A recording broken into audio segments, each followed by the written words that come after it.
Assalamualaikum warahmatullahi wabarakatuh. Perkenalkan, kami dari kelompok 2 yang beranggotakan Yayu Kuswar Putri dengan nomor induk mahasiswa 2062401018. Yang kedua, Rosida Dwilia Prastiwi dengan nomor induk mahasiswa 2062401013.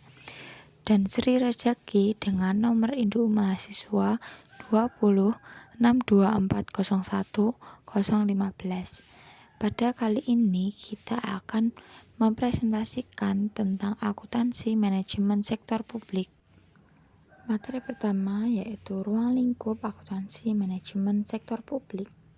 Secara mendasar, akuntansi manajemen disusun menurut 4 pondasi, yaitu organisasi, perilaku, akuntansi, dan psikologi. Organisasi lebih mencakup pada aspek struktur dan sistem, sedangkan perilaku lebih mengarah pada aspek aksi dan kecenderungan. Akuntansi lebih pada aspek teknik dan strategi, dan yang terakhir, psikologi lebih meninjau aspek emosional dan mental. Materi selanjutnya yaitu peran dan tujuan akuntansi manajemen sektor publik. Menurut Bastian 2009, peran fundamental akuntansi manajemen di organisasi sektor publik adalah membantu manajer atau pimpinan dengan informasi akuntansi yang dibutuhkan agar fungsi perencanaan dan pengendalian dapat dilakukan. Secara rinci, tujuan umum dapat diturunkan menjadi: yang pertama, membantu manajemen memformulasikan kebijakan organisasi. Yang kedua, membantu manajemen dalam proses perencanaan organisasi. Dan yang ketiga, membantu manajemen dalam mengendalikan operasi atau kegiatan organisasi. Menurut Bastian, tahun 2009, peran akuntansi manajemen dalam organisasi sektor publik meliputi perencanaan strategi, pemberian informasi biaya, penilaian investasi, penganggaran, penentuan biaya layanan dan penentuan tarif pelayanan, serta penilaian kinerja. Biaya dalam konteks organisasi sektor publik dapat dikategorikan menjadi 3 kelompok, yaitu biaya input. Biaya input adalah sumber daya yang dikorbankan untuk memberikan pelayanan, bisa berupa biaya tenaga kerja dan biaya bahan baku.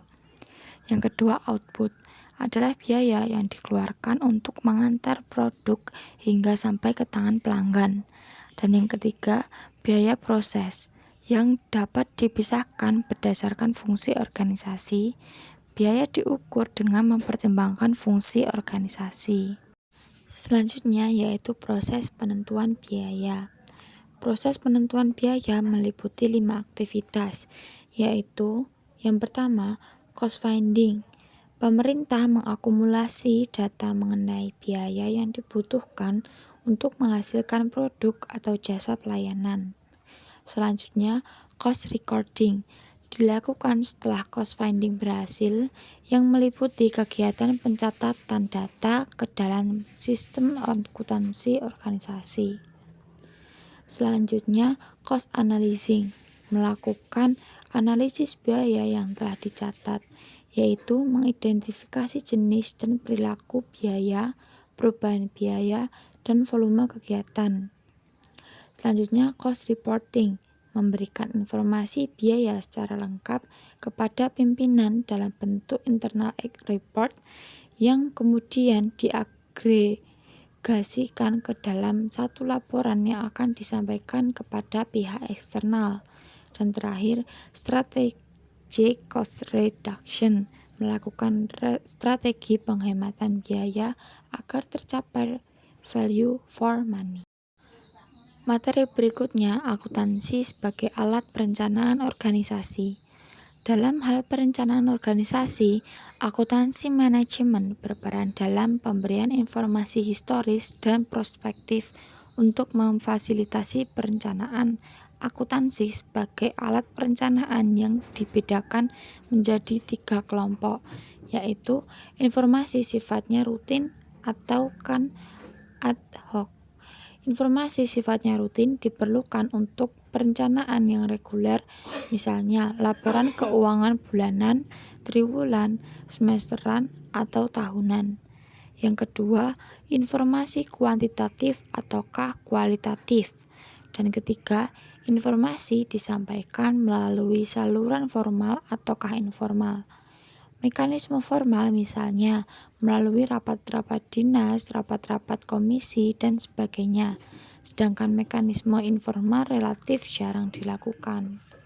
Materi berikutnya yaitu akuntansi sebagai alat pengendalian organisasi. Akuntansi manajemen memiliki peran utama dalam pengendalian organisasi, yaitu mengkuantifikasikan keseluruhan kinerja terutama dalam ukuran moneter.